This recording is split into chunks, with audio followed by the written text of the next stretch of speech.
The family room at Mom's house was packed. She'd called an emergency meeting, Sunday afternoon, everyone required to attend. My brother Jason sat on the couch like a king holding court, his wife Rebecca beside him, both glowing with barely contained excitement. I leaned against the doorframe, coffee in hand, waiting. "Thank you all for coming," Mom began, standing by the fireplace. "Jason has wonderful news to share." Jason stood, pulling out his phone to show photos. "As you know, Rebecca and I have been looking for a beach property for years. Somewhere the kids could make memories, where we could host family gatherings." Aunts and uncles nodded approvingly. My cousin Sarah was already leaning in to see the photos. "Well, we found the perfect place," Jason continued, swiping through images. 4 bedrooms, direct beach access, stunning ocean views. "We close next week." Everyone applauded. Rebecca beamed. "That's not even the best part," Jason said. "The house is in Sunset Cove. That exclusive area where Meredith has been squatting for the past 3 years." I straightened slightly. Squatting was an interesting word choice. "What do you mean, squatting?" Aunt Linda asked. "The beach house Meredith's been using," Mom explained. "The one Uncle Frank left to the family when he passed. She's been living there like it's hers, refusing to share access with the rest of us." "That's not quite accurate," I said quietly. "Let me finish," Jason said, shooting me a look. "The point is, that house should have been available for all of us. But Meredith's been territorial about it. So Rebecca and I decided to take action." "What kind of action?" Uncle Tom asked. "We filed a partition lawsuit," Rebecca said proudly, "to force the sale of the property. As family members with inheritance rights, we have legal standing." "The court agreed," Jason continued. "The judge ordered the property sold at auction to settle the estate dispute. And guess who the highest bidder was?" He pointed at himself with both thumbs. "We bought it for $1.8 million. Under market value, too. It's worth at least $2.3 million. More applause. My cousin Marcus whistled appreciatively. "So now it's officially family property," Mom said, smiling. "Jason and Rebecca have generously agreed to let us all use it. We're planning a huge housewarming party next month, right after they take possession. We're thinking 4th of July weekend," Rebecca added. "Big family reunion. Fireworks on the beach. It'll be amazing." "When exactly do you take possession?" I asked. "Friday," Jason said. 5 days. The sheriff's office is handling the eviction notice. You'll need to be out by Thursday night, Meredith. I'd start packing if I were you." "Eviction notice?" I repeated. "Don't be dramatic," Mom said. "You've had 3 years there rent-free. That's more than generous. Time to let the family enjoy it properly." I took a sip of coffee. "That's interesting, because I didn't receive any eviction notice." "It was filed with the court," Jason said impatiently. "You'll get served this week." "Was this partition lawsuit filed in Orange County Superior Court?" I asked. "Yes. Judge Martinez presiding. Everything's legal and proper." "Case number." Jason pulled out a document. 20 CV 04892. "Why, you planning to fight it? Because you'll lose. The judge already ruled." I set down my coffee and pulled out my phone. "Excuse me one moment." I walked into the hallway and dialed. Patricia answered on the second ring. "Patricia, it's Meredith. I'm at my mother's house. Apparently my brother filed a partition lawsuit against me regarding the Sunset Cove property. Case number 20 CV 04892. Can you check on that?" "Hold on." I heard typing. "Okay, I found it. Filed 6 months ago. There's a default judgment. Meredith, did you receive service on this?" "No. First I'm hearing about it." "Then the default judgment is invalid. Let me read the file." "Okay, this is interesting. The plaintiff claimed the property was inherited from Frank Morrison in 2018 and that multiple family members have ownership rights. Frank Morrison died in 2015, not 2018. And he didn't own that property, I do. Can you prove that?" "I bought it in 2014. I have the deed, title, insurance, mortgage records, which I paid off 2 years ago. I've paid property taxes continuously since purchase. The county records will show me as owner of record for 9 years." Patricia was quiet for a moment. Your brother filed a fraudulent lawsuit claiming family ownership of property you purchased before Frank Morrison even died. Apparently so. This is bad, Meredith. Really bad. He obtained a court order based on false information. That's fraud on the court. What happens now? I'm filing an emergency motion to vacate the judgment. We'll need to prove ownership and show you were never properly served. Can you get to my office in an hour? Yes. Bring every document related to that property. Every single one. I hung up and walked back into the family room. Everyone was looking at vacation rental websites, planning the housewarming party. Jason, I said calmly. We need to talk. If you're going to beg to stay, save it, he said. The sale is final. I'm not going to beg. I'm going to explain why you're about to have a very bad day. The room went quiet. The beach house isn't family property, I said. It never was. I bought it in 2014 for $1.3 million. Uncle Frank died in 2015, a year after I purchased it. He never owned that property. I do. Jason laughed. That's absurd. You were 26 in 2014. You couldn't afford $1 million beach house. I was 26 with a master's degree in software engineering and a job at a tech startup that went public, I said. My stock options vested that year. I made $2.1 million. I bought the beach house, paid cash, and never told the family because I knew exactly what would happen. You're lying, Rebecca said flatly. I'm not. The deed is recorded with Orange County. Meredith Chin, sole owner, recorded August 2014. I can pull it up right now. Mom shook her head. Frank left you that house in his will. Frank left me $50,000 in his will. Not a house. I used it to furnish the house I'd already owned for a year. I pulled up the county assessor's website on my phone, typed in the address and held it up. Owner of record, Meredith Chin. Purchase date, August 15, 2014. Purchase price, $1,300,000. Current assessed value, $2,400,000. Uncle Tom grabbed my phone, staring at the screen. Jesus Christ. So when you filed a partition lawsuit, I continued, looking at Jason, claiming the property was inherited family property, you committed fraud. When you told the court that multiple family members had ownership rights, that was perjury. When you obtained a court order to sell my property, that was fraud on the court. The color drained from Jason's face. You never received an eviction notice from the sheriff, I said. Because the sheriff can't evict an owner from their own property. You received a sale notice because you purchased something at auction. But the auction itself was based on a fraudulent court order. I paid $1.8 million, Jason said, his voice rising. I have a cashier's check. The sale is final. The sale is invalid if it was based on fraud. You'll get your money back, but you don't own the house. Rebecca stood up. This is insane. The judge ruled. The judge ruled based on false information Jason provided. Also, did you ever serve me with notice of the lawsuit? Jason and Rebecca exchanged glances. I'll take that as a no, I said. So not only did you lie about ownership, you never properly served me with notice. The default judgment is invalid on multiple grounds. My phone rang. Fisha. Meredith, I've reviewed everything. I'm filing the emergency motion now, but there's something you should know. The auction purchaser could face criminal charges for knowingly buying fraudulently obtained property. Even if they didn't know it was fraudulent? If they filed the fraudulent lawsuit themselves?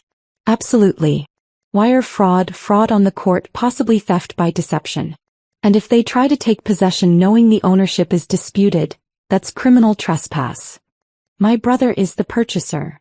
Patricia swore softly. Then he's looking at serious charges. The DA's office will be very interested in this. What about the money he paid? He'll get it back through the court, but that doesn't erase the criminal exposure. Meredith, this is worse than I thought. Your brother committed multiple felonies. I'm putting you on speaker, I said. My family should hear this. I tapped the button.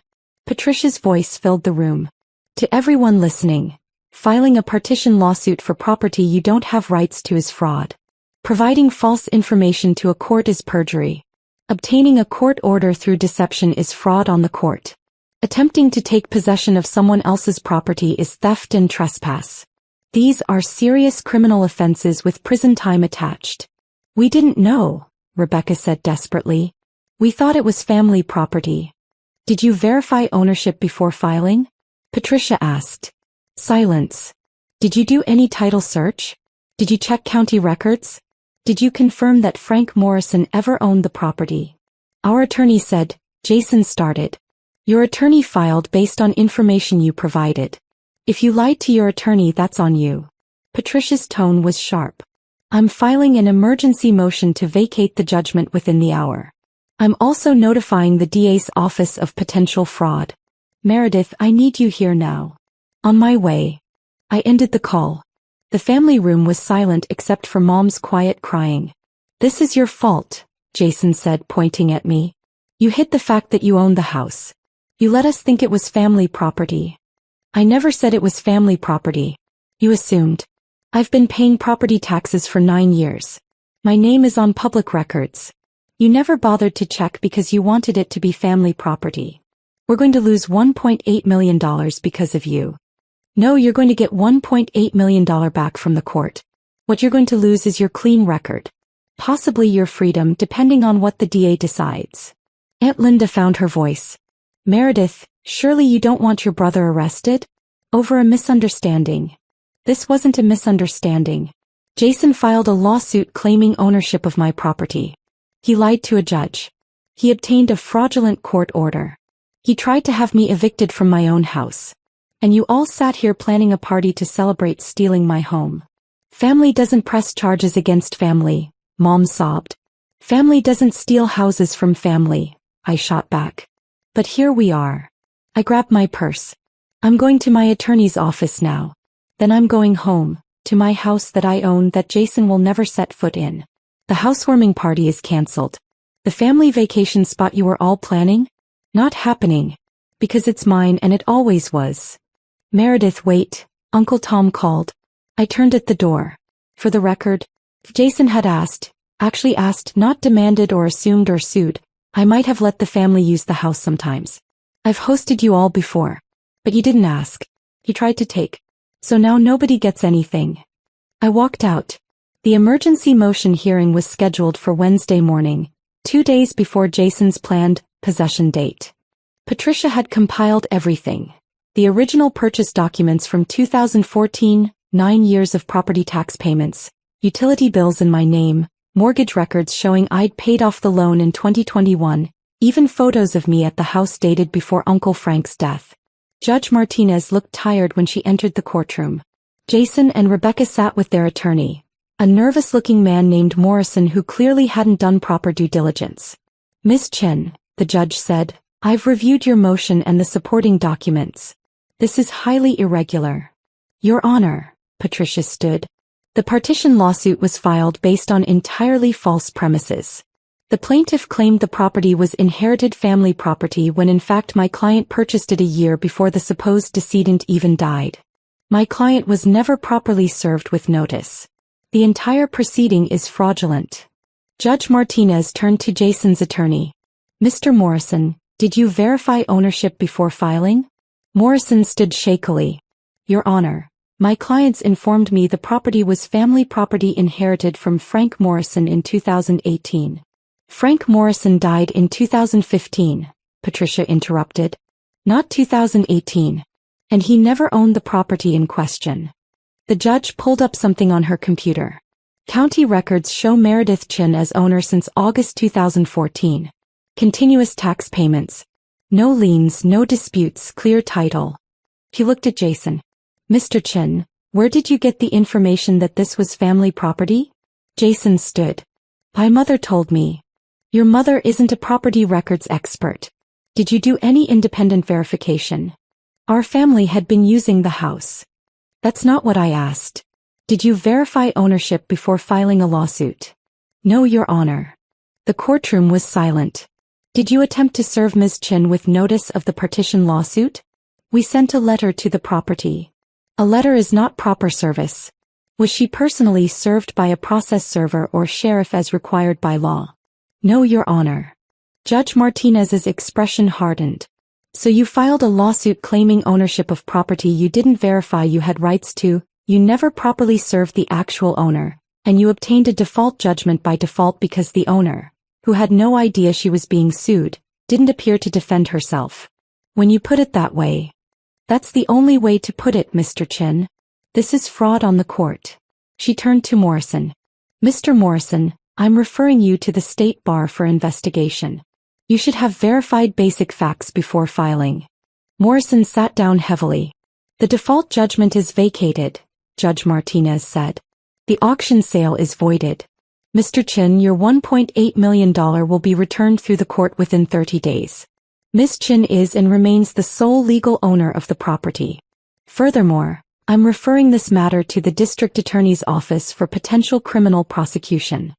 Your Honor, Jason said desperately, I made a mistake. You made multiple felonies, the judge corrected. Fraud, perjury, and attempted theft by deception. The DA will decide whether to file charges. We're adjourned. She left the bench. Jason turned to me, his face a mixture of rage and panic. You're really going to let them prosecute me? I'm not letting them do anything. You committed crimes. They're doing their jobs. I'm your brother. And I'm the person whose house you tried to steal. Rebecca was crying. We have 3 kids. Jason could go to prison. You do that to your nieces and nephews. I'm not doing anything to them. Their father is. He chose to commit fraud instead of asking me if the family could use the house. I walked out of the courtroom with Patricia. Behind me, I could hear Rebecca's sobs and Jason's angry voice demanding Morrison explain how they'd fix this. The DA will likely offer a plea deal, Patricia said as we reached her car. Probation, restitution, community service. First offense, no violence. But he'll have a record.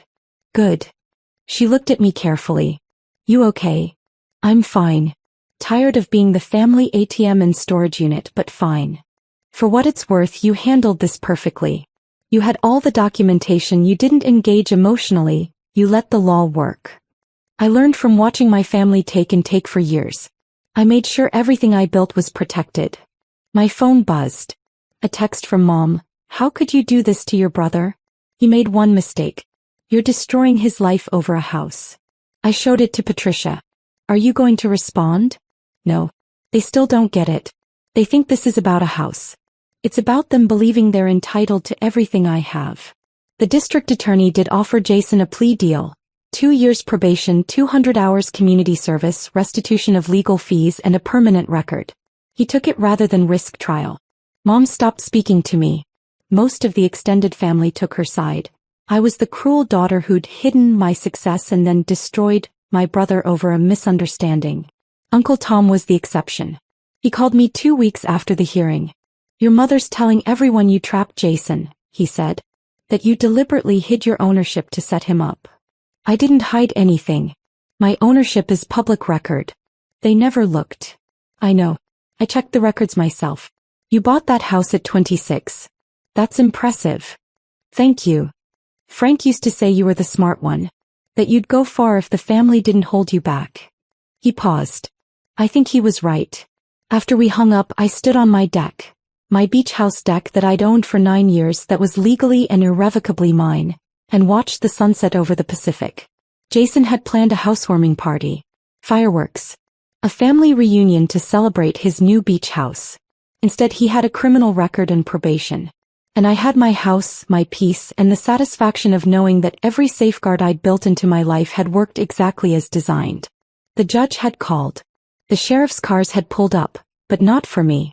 The court order I'd reviewed wasn't an eviction notice. It was justice. And sometimes that's all the family reunion you need.